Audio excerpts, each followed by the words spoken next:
सही बच्चों को नमस्कार। हम बात कर रहे हैं सिंगेज अलजेब्रा की, जिसके चैप्टर 14 प्रोबेबिलिटी सेकेंड पार्ट की बात हो रही है, जिसके कंसेप्ट एप्लीकेशन एक्सरसाइज 14.3 की हम बात कर रहे हैं। तो देखते हैं उसका नेक्स्ट क्वेश्चन।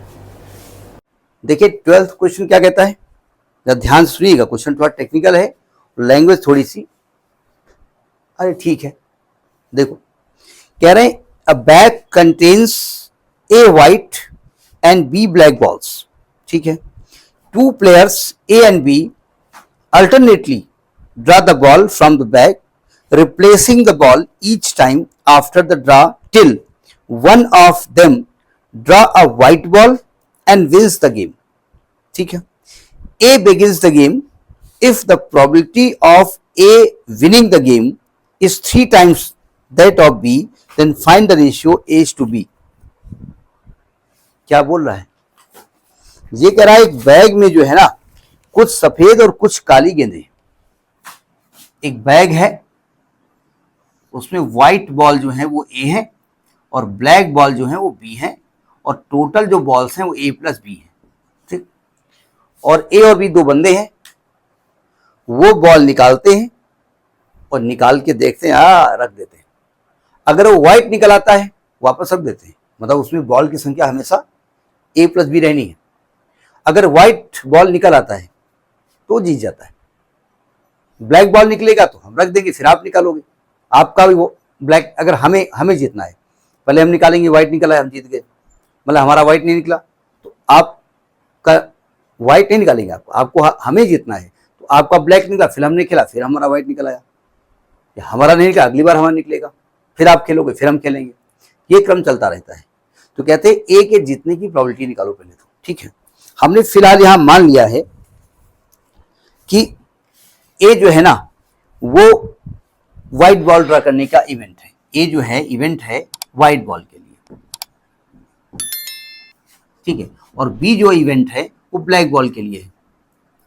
अब अगर बी हार रहा है यानी उसका ब्लैक निकल रहा है, ए जीत रहा है तो उसका व्हाइट निकल रहा है। ए हार रहा है तो उसका व्हाइट नहीं निकल रहा है, नहीं उसका ब्लैक निकल रहा है। ठीक है, मतलब व्हाइट नहीं निकलना मतलब ब्लैक निकलना, ये समझ लो। ए बार नहीं लिखेंगे हम, मतलब ए बार की जगह बी लिख देंगे। ठीक है, तो आपसे कह रहा है पहले तो निकालो प्रोबेबिलिटी ऑफ ए क्या होगा। व्हाइट बॉल निकालने की प्रोबेबिलिटी क्या होगी? A upon A plus B. और ब्लैक बॉल निकालने की प्रोबेबिलिटी क्या होगी? B upon A plus B. अब कहते हैं ए के जीतने की प्रोबेबिलिटी निकालो। Probability of A wins. A wins कैसे जीतेगा? देखो ध्यान से, ए जीतेगा कैसे? वो जीतेगा, प्रोबेबिलिटी इसकी व्हाइट निकल आए, भाई ये व्हाइट बॉल है, ये व्हाइट है, ये ब्लैक, ऐसे मान लो। ठीक, जीत गया, गेम खत्म हो गया। ये भी हो सकता है कि पहले प्रोबेबिलिटी ए की ब्लैक निकल आए, फिर बी खेलेगा। ठीक है, इंटरसेक्शन। एक मिनट, कुछ गड़बड़ हो गया क्या? ठीक है, बी की भी ब्लैक निकल आए और फिर ए की व्हाइट निकल आए तो ए जीत जाएगा। मैं ए की बात कर रहा हूं। ये हो सकता है कि ए की ब्लैक निकले, बी की भी ब्लैक निकले, ए की फिर ब्लैक निकले, बी की फिर ब्लैक निकले और बी की फिर व्हाइट निकले। ये क्रम चलता रहेगा, है ना। ये ध्यान रखिए, जीतने की प्रोबेबिलिटी आपकी, ये व्हाइट निकलने की प्रोबेबिलिटी ये है, इसको आप पी मान लो और ये आपको क्यू मान लीजिए। फिलहाल आप मान सकते हो, मानना चाहो तो। ठीक है, या ऐसे लिख दो उठा करके, ये आएगा पी डब्ल्यू प्लस ये क्या आएगा पी बी, क्यों ना लिखो, into P B into P W. पहले की ब्लैक आई, दूसरे की ब्लैक आई, एक की फिर व्हाइट आ गई, जीत गया। प्लस पहले की ए की ब्लैक आई इंटू बी की ब्लैक आई इंटू ए की फिर ब्लैक आई इंटू बी की फिर ब्लैक आई इंटू फिर इसकी व्हाइट आ गई। इस प्रकार से क्रम चलता रहेगा। अगर ध्यान से देखिए, P W P W P W common हो जाएगा, ये वो वाला पी डब्ल्यू नहीं है, तो पी डब्ल्यू हमने कॉमन ले लिया।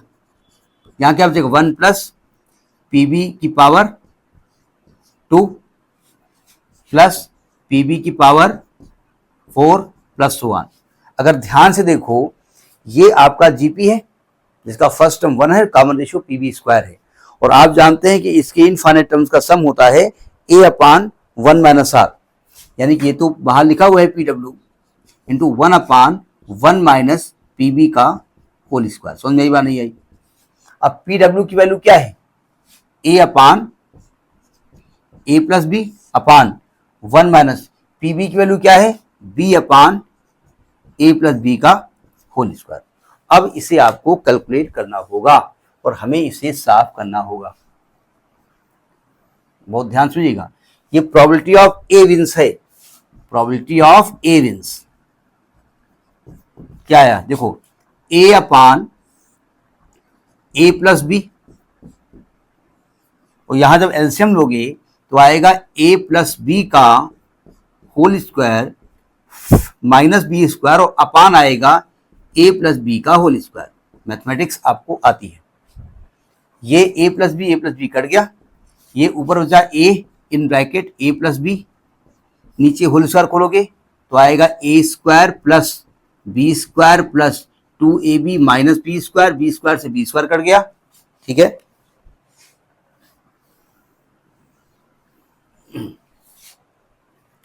ये आ गया a in bracket a plus B upon, यहां से a कॉमन ले लो, a प्लस 2b आएगा, ये a कट जाएगा, यानी a plus B upon a plus 2b। ये a के जीतने की प्रोबेबिलिटी हो गई है। समझ में बात आ गई? ठीक, तो मैं यहां लिख देता हूं, ये रब कर देता हूं, है ना। Probability of A wins a plus B upon a plus 2b। ठीक, चलिए। अच्छा, अगर b जीतेगा तो आप जानते हैं मैं दो ही यहां पर गेमर हैं, दो ही गेम खेल रहे हैं, या तो a जीतेगा या तो b जीतेगा। और आप जानते हैं जितनी भी प्रोबेबिलिटी होती है सब पॉसिबिलिटी का सम 1 होता है। तो अगर हम निकालें प्रोबेबिलिटी ऑफ b विंस तो क्या है? 1 माइनस, देखा तो प्रोबेबिलिटी ऑफ a विंस तो 1 minus a plus B upon a plus 2b, यानी एलसीएम ले लो तो a plus 2b minus a minus b upon a plus 2b, यानी ये a कट जाएगा तो आएगा b upon a plus 2b, यानी ये आपके b के जीतने की प्रोबेबिलिटी है। b अपान b आएगा, एक मिनट रुकिएगा, कुछ कैलकुलेशन मिस्टेक तो नहीं कर रहे हैं ना? एक बार हम आंसर चेक कर रहे हैं और कुछ नहीं कर रहे हैं।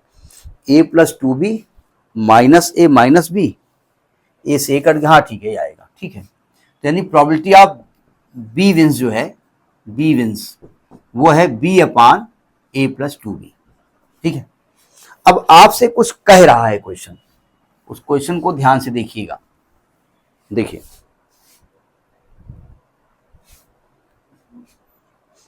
ये कह रहा है कि a के जीतने की प्रोबेबिलिटी 3 टाइम्स है b के जीतने की प्रोबेबिलिटी, मतलब probability of a wins is 3 times of probability of b wins. ऐसा बोल रहा है, हम नहीं बोल रहे हैं। तो ये कितना आया है? a plus B upon a plus 2b is equal to 3 times of b upon a plus 2b।